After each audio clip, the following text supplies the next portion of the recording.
there's a chunk from earlier on that didn't record. So we're just about to go into journey. I'm going to turn this lamp off beside me. If you want to, if you have something, if you want to put, a shawl or something over your head, or if not, just close your eyes. But make sure that you won't be disturbed, and make sure that you are comfortable, So if you need to adjust your position or, kind of move to a different seat or whatever you need to do, just make sure that you are really comfortable and you can kind of sit comfortably in that position. So I'm going to drum, and I hope it won't do too much reverberation or anything. For those of you who have not done shamanic journeying, like the practice of shamanic work does take training, it does take time, and it takes practice. But actual journeying is, it's a simple technique that we can learn, and just to use it for traveling into the other world to connect with different beings or with aspects of deity, and come back with wisdom for yourself, is something that we can all do. It's very important when you journey that you journey from a place in physical reality and you come back through that same threshold. So we are now going to actually be stepping through a threshold. So your first threshold will be the threshold that you yourself select. If you've used this before, if you've done journeying before, then you probably have already a specific place that you come through to go to and from the other world. If you don't, select one now. It might be your own front door. It might be a gateway that you're very familiar with. It might be two trees somewhere that you know in physical reality, but make sure it is a physical place. Because if you go through an imaginary place and come back through that imaginary place, you may not come back fully grounded to here. So we go from here.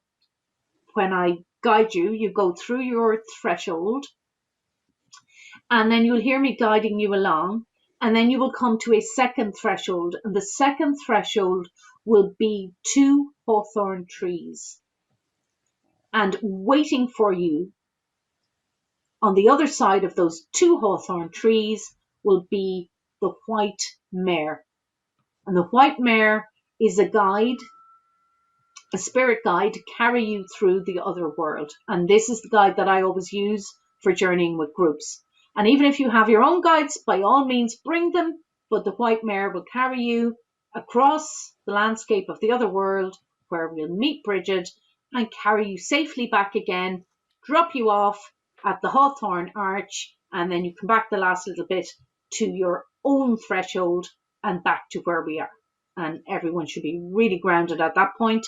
And if you are not, you are to let me know immediately, or if I do not hear any sound from you, I will be, kind of shouting at you through the screen saying, are you okay? All right.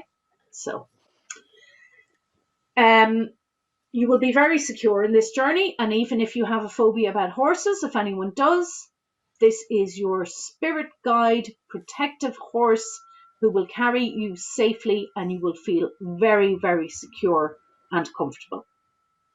Okay, so as soon as you're ready, just close your eyes and we will begin.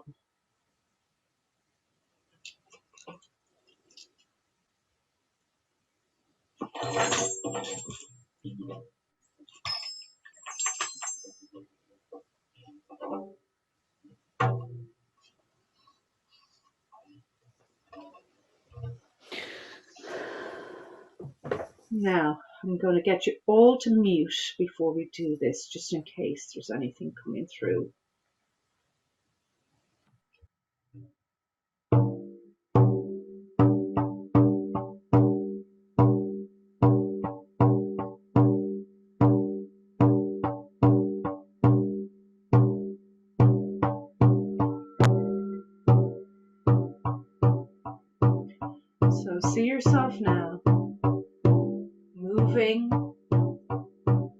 current position.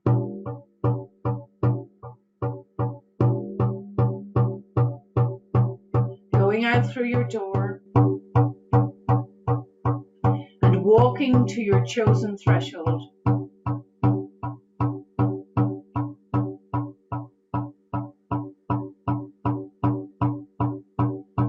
And as you move through that threshold,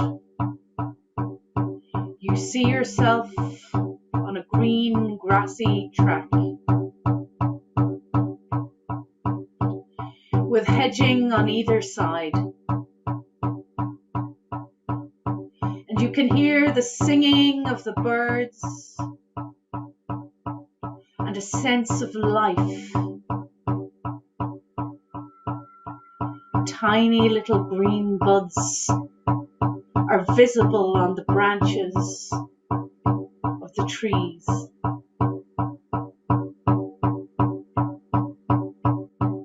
And just up ahead,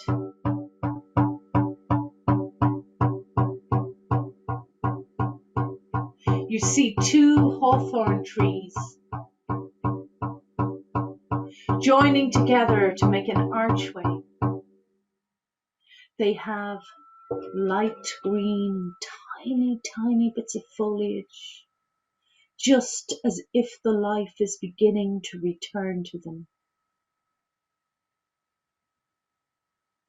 And you hear on the other side of the arch a soft whinny and the swish of a tail. And as you step through, there is the white mare, waiting to greet you. She bends down so that you may easily climb upon her back, and you instantly feel a sense of security, of familiarity, and you cling onto her neck, and off she goes, galloping across the land. And you feel as if you have always been able to ride like this, with skill and with freedom, with the wind in your hair, the softness of the air on your cheek. And you see the landscape moving past. Everywhere it seems, little hints of new life to come are beginning to show. And the sound of birdsong is in the air.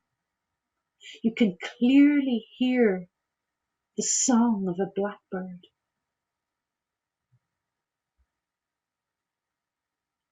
And now you are crossing a great plain and moving towards a wood of oak trees.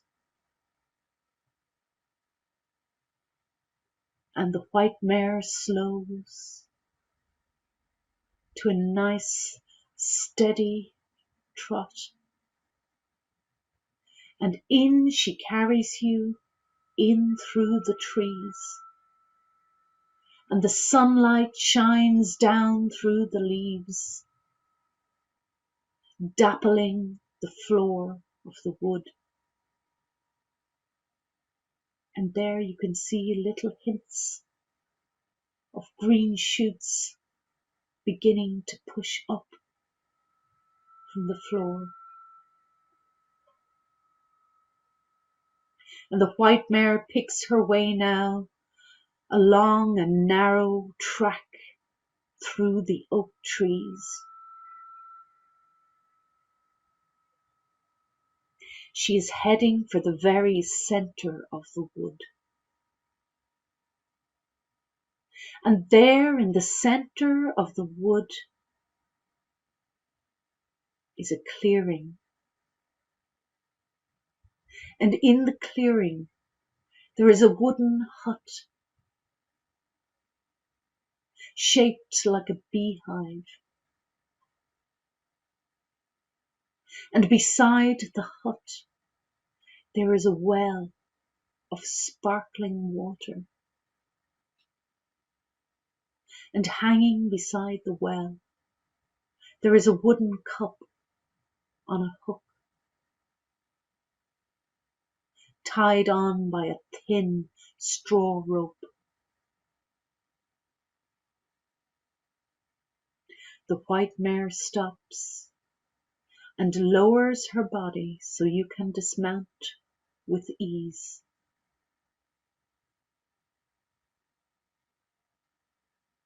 You notice now that beside the wooden hut there is a fox sitting, eyeing you, weighing you up it seems, but not unfriendly. She doesn't run away, just watches. And now the door of the hut opens, and out steps a majestic woman, dressed in green, with a shawl of brown and long flowing red hair.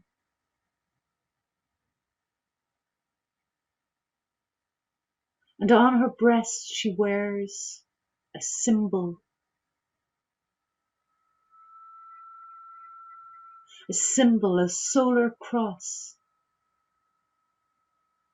representing the turning of the sun through the heavens.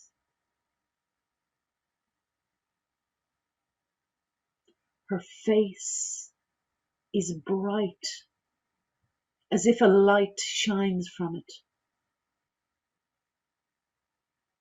She seems to radiate light.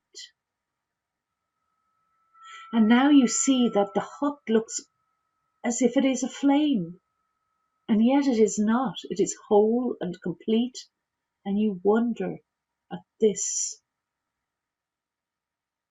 strange, amazing sight. The fox now trots over beside this woman, and she walks towards you accompanied by the fox. She reaches out her hands in greeting, and her face is kind, and her smile is wide and shining and real. You know now, this is Brigid, and she is welcoming you. She takes your hands and bids you welcome. She tells you to drink from the well, and you take the wooden cup from the hook, and dipping it down, holding the sugan straw rope, you fill the cup and draw it up, and drink deeply. And as you drink the water from this well, in the very heart of the oak wood, Brigid places her blessing upon you, her hand to your forehead, another to your heart. You feel the flame of her inspiration, of her wisdom, of her healing energy flowing into you. And you feel the water spiraling down, filling your being, reaching into every cell. You feel filled with the light and the fire of inspiration.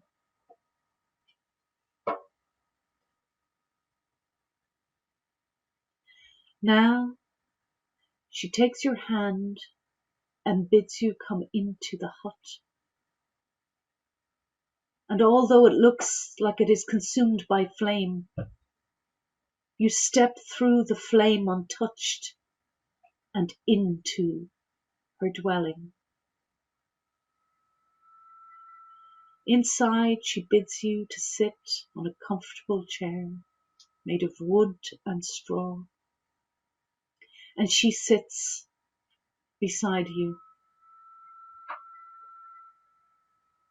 There is a fire in the center, the smoke rising up through a smoke hole at the top. And Brigid asks you now why you have come. You are welcome as a seeker, and you are welcome to seek healing. You are welcome to seek guidance. You are welcome to share secrets, even those you may have told to no other person.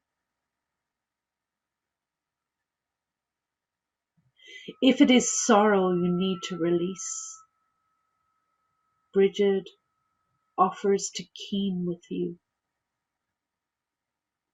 If it is midwifing through to the next phase of your life or some particular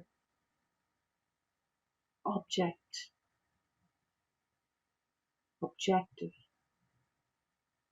she will help you.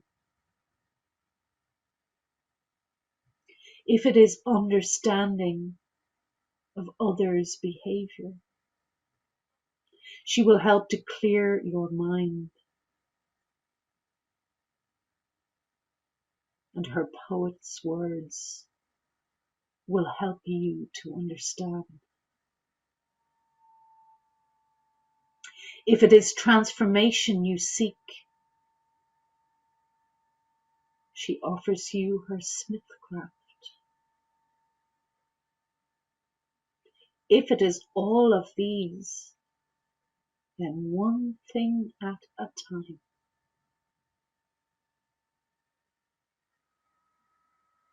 Seek within yourself now, the core of your being, illuminated by Brigid's blessing, cleared and made ready by the healing water of the well. The pathway is clear to reach down into yourself now. What is it that needs to surface? What is it that needs Brigid's guidance or healing or bardic words or smithcraft or midwifery? For her skills are many.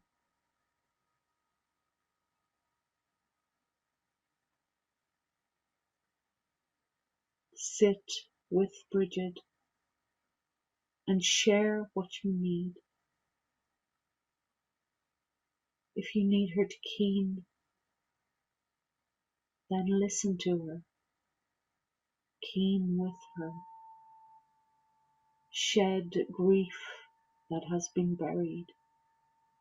Shed what needs to be released now. Let Brigid help you give voice to it.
And all this time, the flames of the fire dance, and in the flames you see images which spark thoughts and associations. And Brigid sees into your heart, into your mind, into your soul, and she reaches out with such deep compassion and love.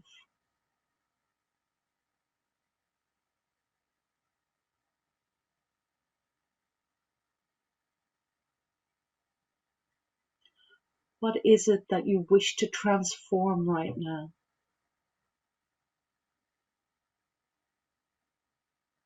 You may need to think for a moment.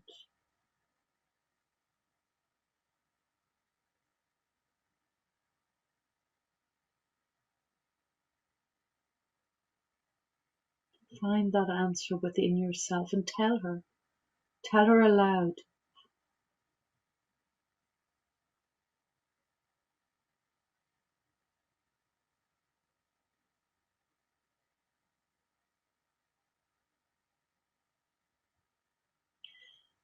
And she goes now to a shelf in the corner,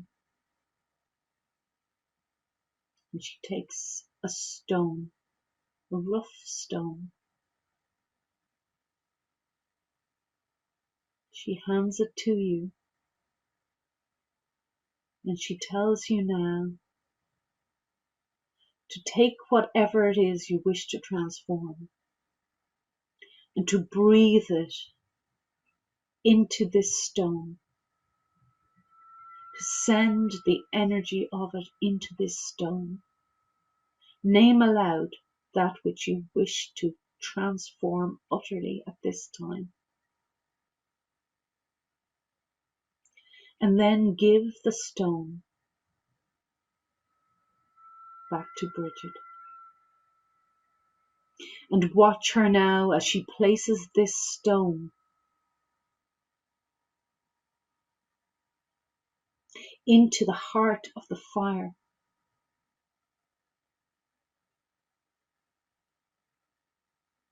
And you see now that in the heart of the fire there is something,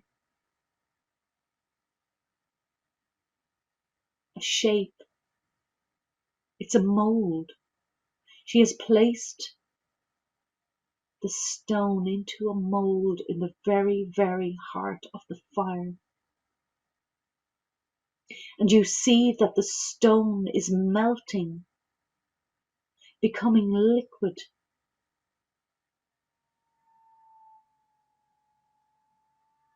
And it shines. Look and see, what color is it? Silver, gold, bronze, tin. What is it? And now Brigid lifts with an implement from beside her the mold and the molten stone,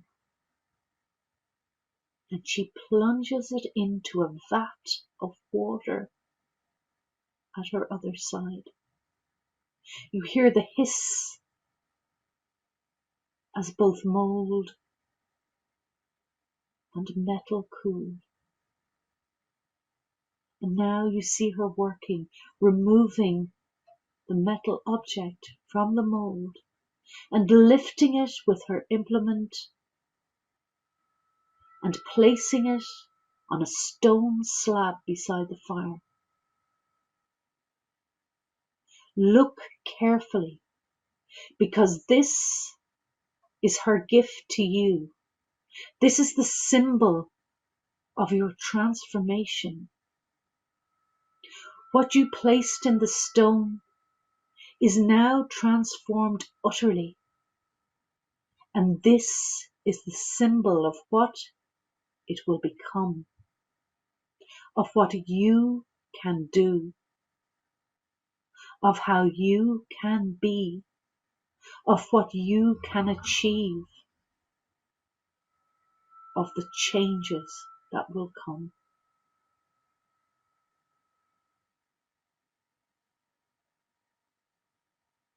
And now the object, the symbol, has cooled enough for Brigid to pick it up and place it in your hand. Hold out your left hand and receive it, and look well. Take care of this. Polish it. Treasure it until it is time for change to come again.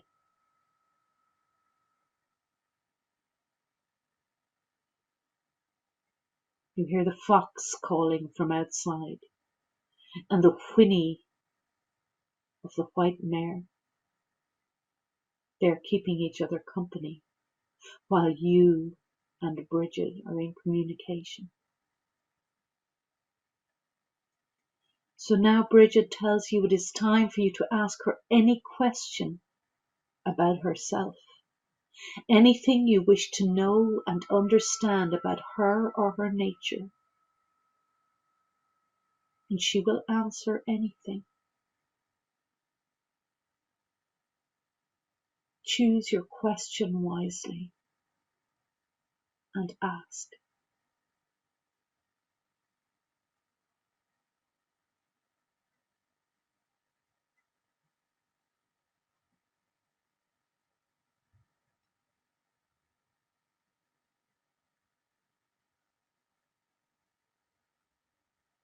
Receive or hear or see the answer.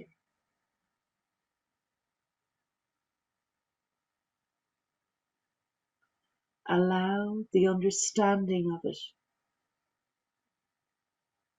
to seep into your heart, into your awareness.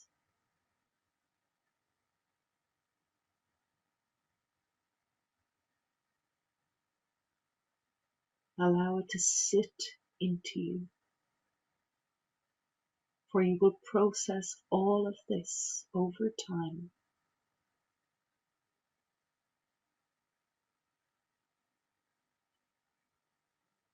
And now Brigid stands and bids you to do likewise. And she leads you out of the hut, and taking your hand, she brings you to a great oak tree, the oldest of them all. And from beneath that oak tree, she picks up 3 acorns and hands them to you.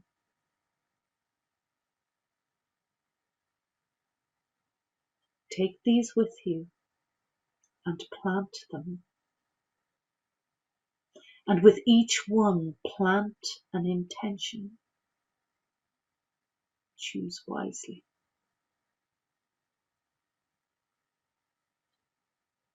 She tells you it is almost time for you to go, but before you do, she has one last gift. She goes back to the hut and she comes out with a mantle of green, finely woven wool, and she places it around you. And you feel the warmth surround you. It is warmth on more than a physical level. And she tells you this is her cloak of protection, her cloak of healing, which she now is giving to you. And it will bring you protection whenever you wear it, whenever you feel uneasy or threatened.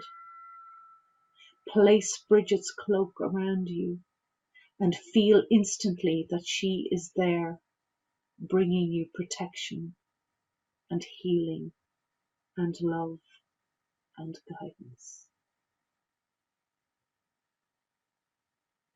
And looking straight into your eyes now,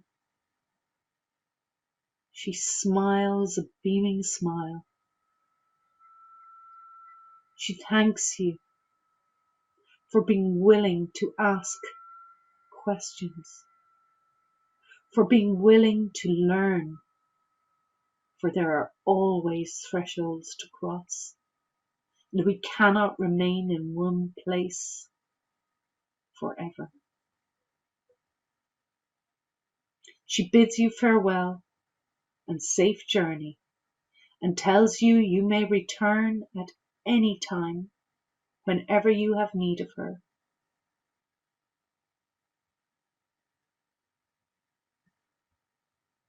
And the fox now seems to bid you farewell also, her bushy tail waving, and the white mare whinnies, reminding you it is time to be off. And you climb upon her back once more, giving thanks to Brigid, to the fox, to the well, to this beautiful, wonderful oak wood.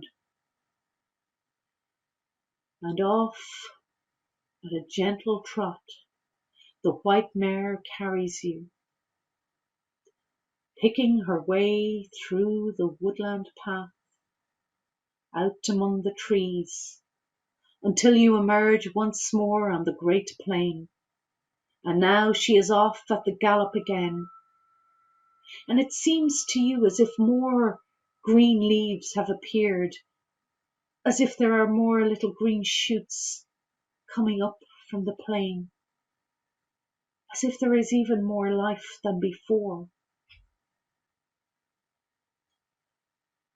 And on you ride on the white mare, until you come now to the threshold where you see the arch of hawthorns.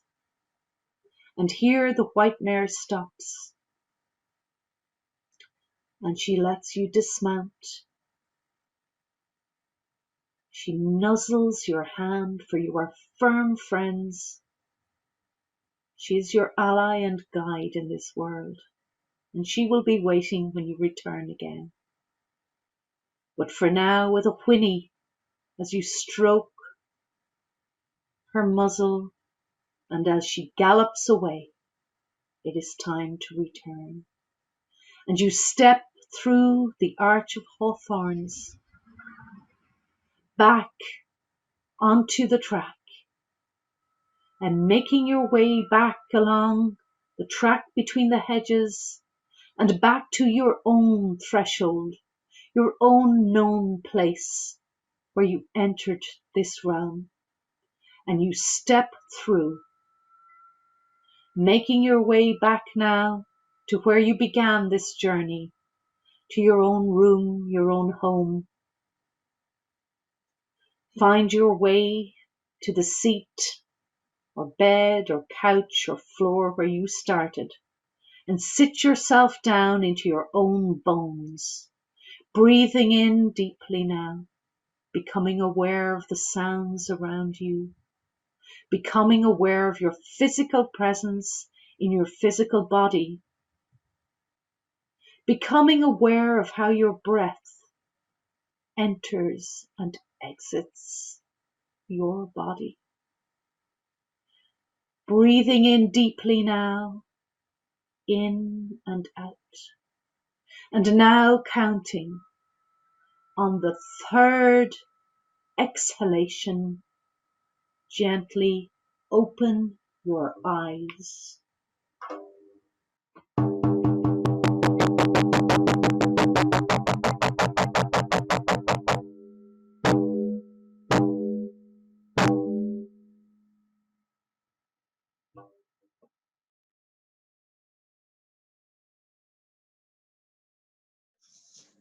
If you would just jot down sort of bullet points. You don't write your whole journey, but just anchor it, because sometimes you'll be trying to remember afterwards, go, what happened and what.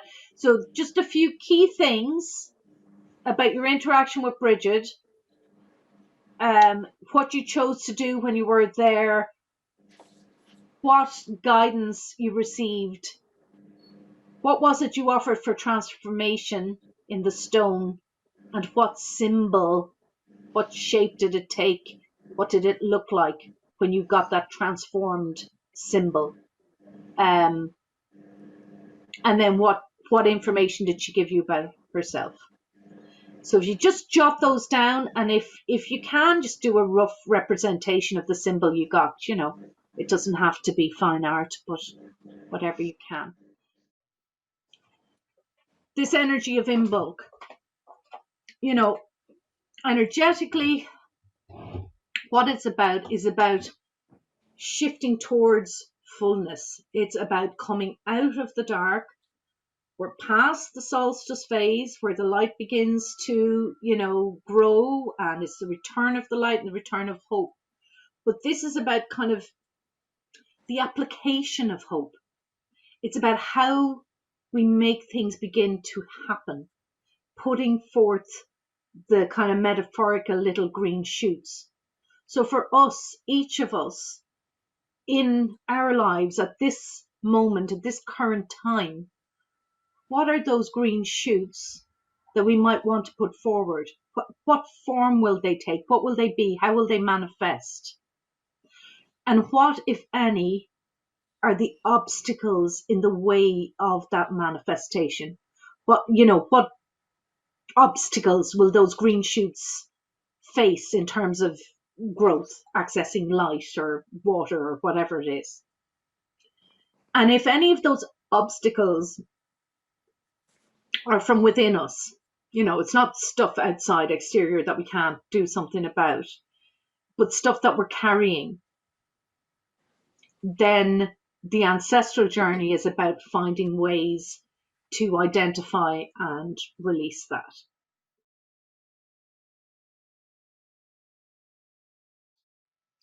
So, like, our final section now is moving into what are these green shoots? What is it? Like, can you identify for yourself? And you can vocalize this if you want, but you don't have to. You don't have to say what it is going to be. But to identify for yourself, what will these green shoots look like for you? What will the bits that begin to poke up into the world? In other words, things that go past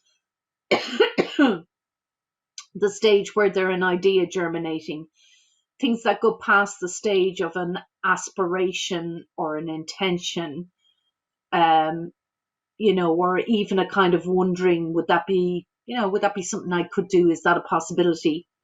To the actual beginning of manifestation. And by green shoots, metaphorically that, or symbolically, that is about, you're not going to kind of complete the whole project, between now and equinox.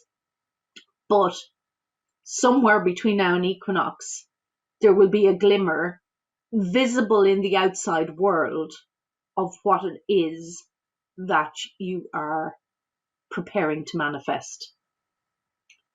And what for you would that be like? Or what for you is it that you wish that to be like? And then we're going to kind of go to the ancestors and get some guidance on what they can do to help, and also which of them may be actually obstacles, as in which of them are carrying the energy that you may be carrying or have absorbed down through the line, generations of osmosis, that might be an inhibiting factor. So you can release that. Because, as we've said before, not all our ancestors are lovely people. Not everyone we know is lovely. Not everyone in our extended family is lovely. And so we have ancestors in our line who might have been right arses, And we don't want to carry that stuff, and we certainly don't want to pass it forward. What we do want is to release those things and then to carry and sort of tie into our line and send forward the good stuff, the skills, the gifts, the abilities that we have in our DNA and maybe we're not using, So by sifting in that way through the lines, we can actually clear stuff forwards and back, and we can strengthen what's going forward, So does anyone have a sense of what it is they want to manifest? I mean, if you don't want to verbalize this now, that's fine. If you just want to kind of identify it for yourself, that's okay. But I would urge you at the very least to just write it, one line of what it is that you want those green shoots to be. And if anyone wants to actually verbalize it, then just put your hand up or unmute and let me know.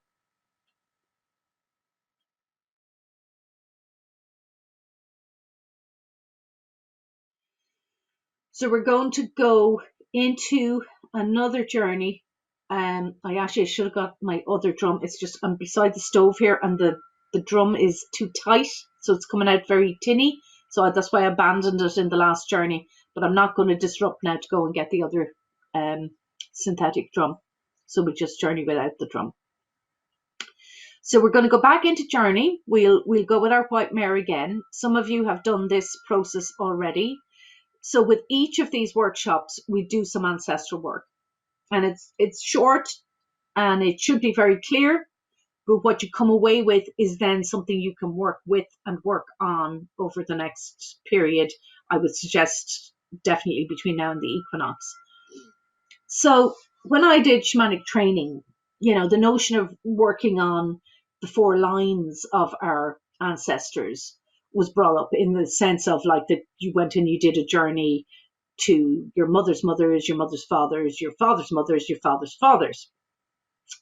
And then I did some work and went on a couple of kind of camp out residential workshops in Dartmoor with Carolyn Hillier, who's a really amazing woman as well. And she has a thing about the women, back to the Ice Age. She does a lot of kind of working with the Sami tradition and the Northern tradition.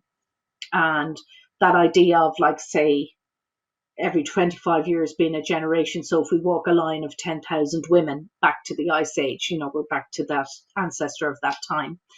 And I think sort of probably with both those experiences and both those things kind of brought me to a thing of this idea of working through journeying to the 4 lines of the ancestors, where they're like physically in 4 lines. We go to this plane and there are like 4 great standing stones, like pillars.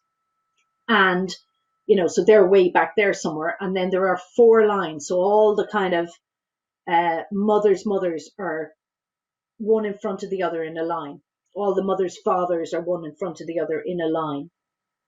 And then all the fathers' mothers and the fathers' fathers. So we, carried by the white mare, go to this plane where we see the 4 lines. You won't be able to see the end of it. I mean, it goes way, way back to the dawn of time. So if both your parents have passed on, there may be just the 2 of them standing, facing you in the front of those 4 lines. And after that, then it will be, depending on who's passed on and who hasn't, it will be grandparents, great-grandparents, great-great-grandparents, great-great-great-grandparents, and so on, all the way back the line. And a maximum of 4 may come forward, but they could come from anywhere in the line. So they may be back generations before you kind of even are aware of, or they may be from recent generations past. Or if there is something really, really specific, potentially just one figure will come from one of the lines, from any place in one of the lines. So basically we're going in to call to whoever, to a maximum of 4 ancestors, is appropriate to come forward right now. And you're going in with a request for 2 things. One is any obstacle to my manifesting, the intention, what you have just written down, to my manifesting those green shoots, can the person connected with that come forward now? And any assistance in manifesting those green shoots, can the person to help with that come forward now? So maybe you're going to be really lucky and there's no obstacle, and the only people to come forward will be ancestors who are saying, here's how we can help you to do this. Here's the skills we have. Here's our suggestion. Okay? So it's really going to be just open to receive whatever comes forward. Like if there is an obstacle and someone comes forward and goes, yeah, I know why you're stuck on that, because I ballsed up back in, whatever century, and here's what not to do, and you can go, yeah, okay, we're going to clear that crap now. And then someone from another line or from a different stage comes forward and goes, right, here's how you make that happen. Here's the skills I had, my grandmother had. You have them too, they're in you. Here's how to use them. Right? So that's the kind of thing we're looking for. So it's guidance from the ancestors, both in terms of what's inhibiting and needs to be cleared, and in terms of what is supporting and needs to be embraced and brought forward. Okay? So make sure you're comfortable like before.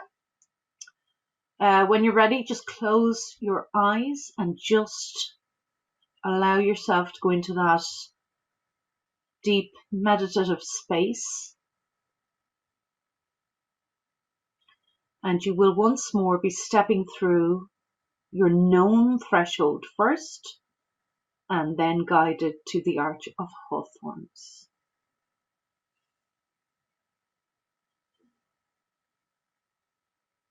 So nice and relaxed and comfortable. Nice deep breathing. And now just see yourself leaving the space you're in, moving out through your front door, out onto a track, and making your way to your threshold, your own entry and exit point to the other world. And crossing through that threshold, you see now a little stony track, and overhead a twilight sky, just one or two stars peeping out.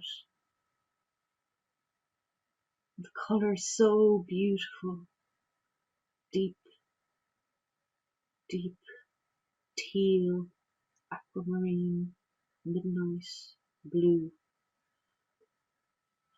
You're walking along this stony track, just absorbing the beauty and the stillness and that beautiful sky. And now you see up ahead the familiar Arch of Hawthorn, and you hear the whinny and the swish of the long white tail as you cross through. And there is your old friend, the white mare. She nuzzles your hand and lowers herself so you can climb on her back. And it's such a joy to be back with her again. And holding on, she gallops off across the land. And she comes now, after climbing up hill and down, across a great bare plain. And way in the distance you can see 4 tall standing stones, great pillars of stone. And ranged in front of these 4 pillars, these marker stones, are 4 lines of people. These are your ancestors, your mother's mothers, your mother's fathers, your father's mothers, and your father's fathers. And the white mare now brings you to the front of these lines, and you stand close to the front row. Look and see if anyone you recognize is there. How many generations back? Perhaps your parents are standing just in front, and then your grandparents. Do you recognize any more? But you cannot see right to the back of these lines where they stretch way, way back across the plain. And you are here now to ask for those ancestors who are pertinent to your development, your empowerment, your growth, and your success right now at this time in this life to come forward. And you call out your name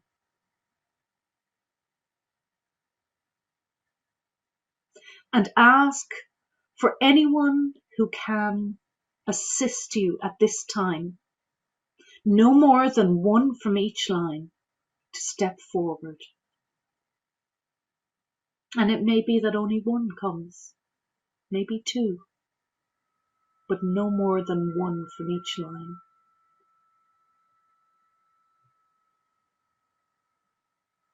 Call out now and let your words be carried on the air, carried on the winds. State clearly what it is you wish to manifest at this time, what green shoots you want to metaphorically put through into the world.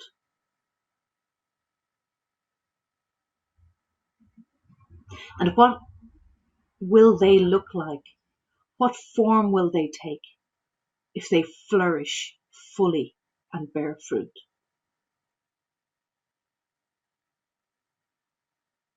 You become aware now of movement in the lines, and you see the ancestor or ancestors moving forward.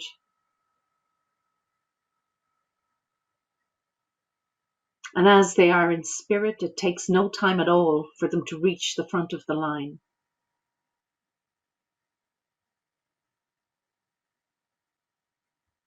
Listen carefully now. Ask them whether they are here to help you clear or to bring you gifts that you need. If there are more than one, you begin with the one from the mother's line. What has this ancestor to say? Receive it, absorb it, hold the information within you, and give thanks to that ancestor. And if there is one next, you hear from the ancestor from the mother's father's line.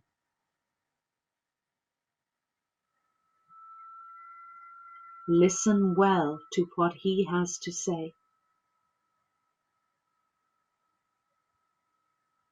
Hear and receive and absorb it into your being. Hold the information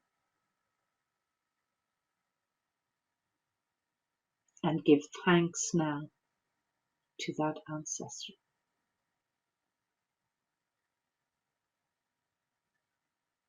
And now, if there is one to come forward, The ancestor from your father's mother's line comes forward.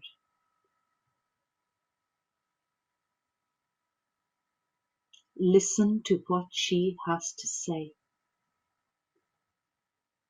Absorb and receive the information she gives.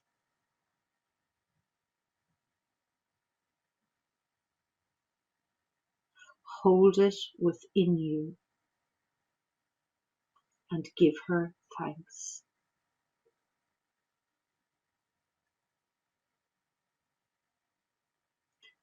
And now the ancestor, if there is one coming forward, from the father's line, steps up.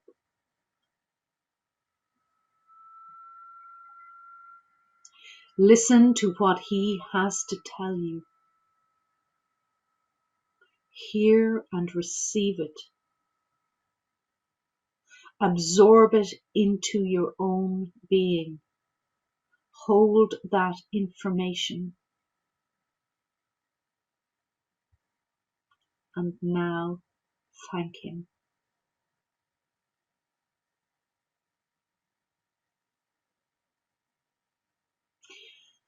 And the white mare whinnies and swishes her tail, and you climb on her back once more. And as you call out your thanks to all the ancestors, the lines are clear, and you see only the 4 great pillars standing on the plain.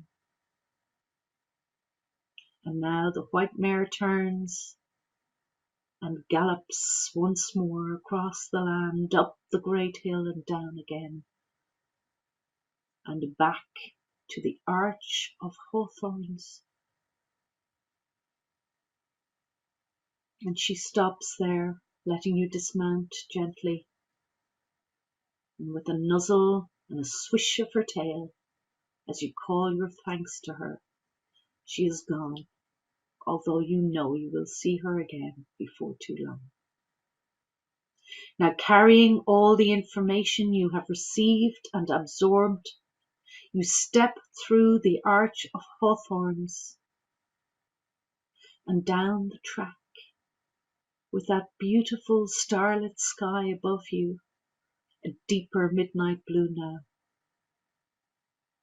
and making your way back to your own known threshold, your exit and entry point, you move through your threshold and find your way back to your own home, your room, making your way back to your chair or bed or couch or floor,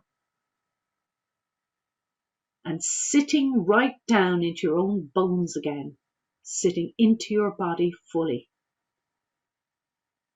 And becoming aware now of your breathing, moving in and out of your body, of how your body contacts your chair or floor, wherever you're sitting. Becoming intensely aware of your physical presence within your physical body, pushing your awareness down into your very fingertips, down through your legs and into your toes. And bringing your focus now back to your breathing. Breathing in and out, counting now on the 3rd exhalation, gently open your eyes.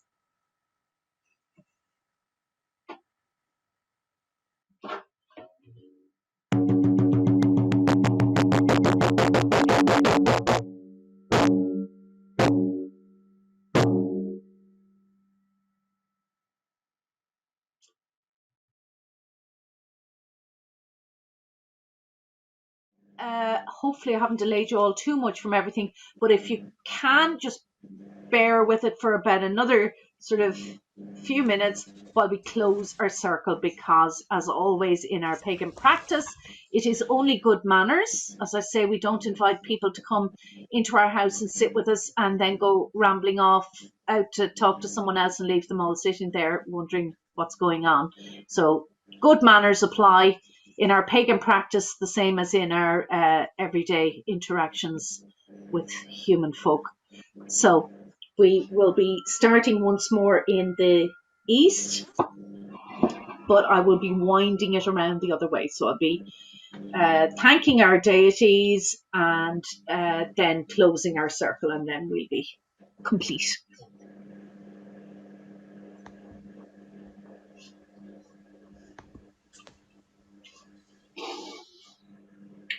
Gan buchas, the sprid is the anam, is the cocht, an irher.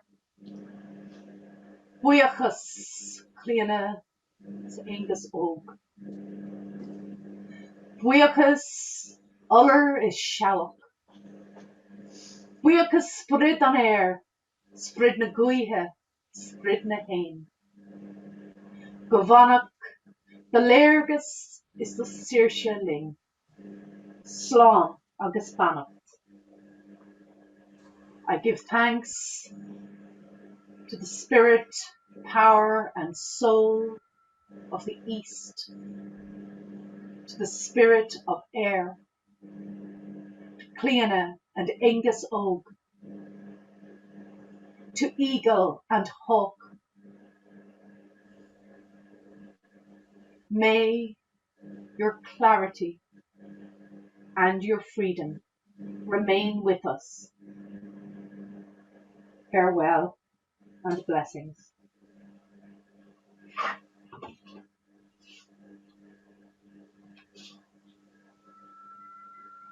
Gan buchas, the sprid is the anam, is the cocht, an tushkert. Buchas, Maureen is dagda. Buchas art. Buchas, sprid na shanori. Sprid an talún is na tira. Buchas, sprid na hanvahe. Sprid na shleita is na karigaka. Sprid na farisha is na cream. Govanach the krogacht is the leachas ling. Slán agus bannacht. I give thanks to the spirit, power, and soul of the north, to the spirit of the ancestors, to the spirit of the land and of earth. I give thanks to the spirit of the animals, the spirit of the mountains and rocks, of the forests and trees. I give thanks to Bear. May your courage and warrior energy remain with us. Farewell and blessing. Gan buchas, the sprid is the anam, is the cocht, an irher. Buchas, Boan is mananon. Buchas sprid na slánne. Buchas sprid an ishke, sprid an vor, sprid na lucka is na hauen. Sprid an faringe, sprid na tugger vanahe. Buchas brad an fasa. Govanach the fis ling. Slán agus bannacht. I give thanks to the spirit, soul, and power of the West, to the spirit of water, of the lakes and rivers, of the rain and the sacred wells, to Mananon and Boan and the spirit of the Slaney, to the salmon of knowledge. May your wisdom remain with us.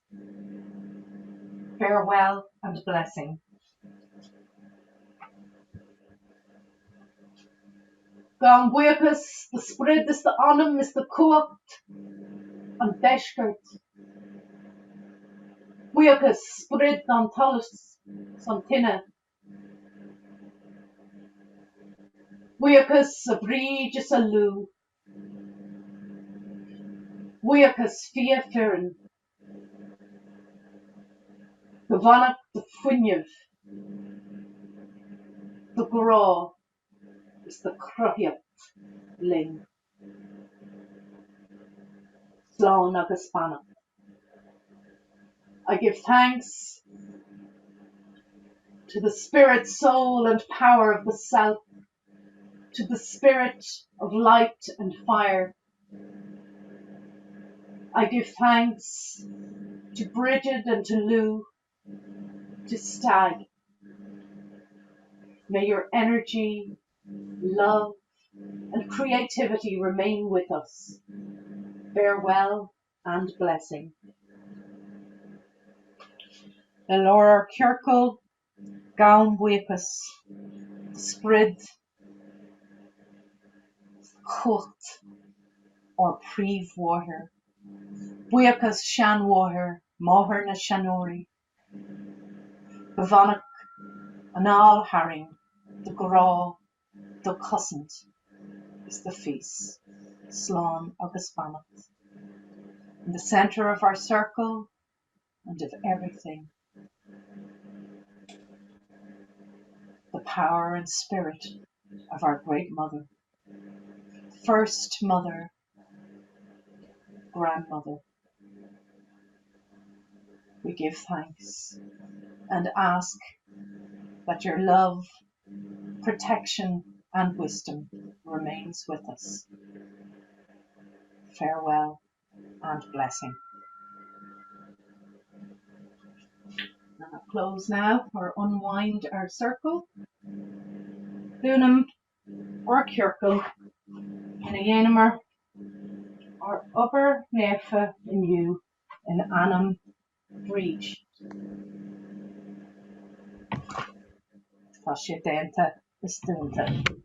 Our circle is now closed, and we have given thanks to all the beings, all the deities, all the qualities that we called in, and may all those qualities we have asked for remain with us in our hearts, and may we all be blessed, protected, and guided until we shall meet again. And I send the light of this candle with the blessings of Brigid to each and every one of you. Grauali.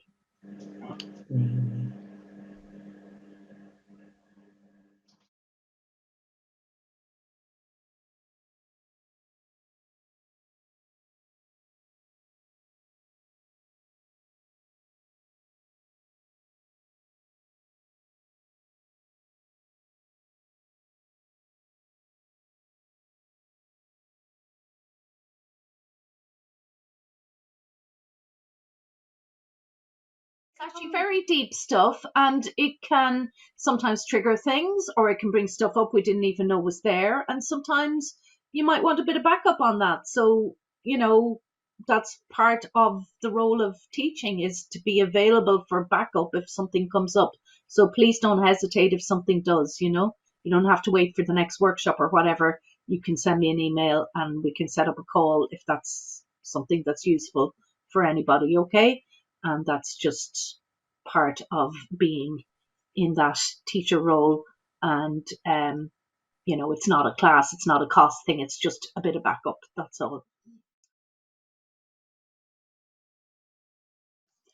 Just in terms of the stuff that has come, I mean, it's easier with the stuff that's come where, like we were brilliant at, music or art or whatever it was. You have that in you. You can copper fasten that in now. It's coming down your line. It's probably easier to do that, like in some ways, than what do we do if they say, well, we were whatever, we were awful people, and that's sort of, there's that hangover in you of whatever, of awareness of that, and so there's a fear of putting yourself out there because it'd be like you're one of them, or whatever it is. So really, I think the thing to do is to write this down, and then the stuff that needs to be released, burn it and release it. Just, there's no negative energy being sent back to the ancestors. It's just, I am now stopping this moving down the line. I do not accept this. This is not me. That time is gone. I am burning this away and I will not carry it forward. And then the stuff that you're anchoring in, the stuff that you want to absorb, you can either plant something. You can physically plant a seed and put that idea into the seed so that you're allowing this to grow. The stuff that you are,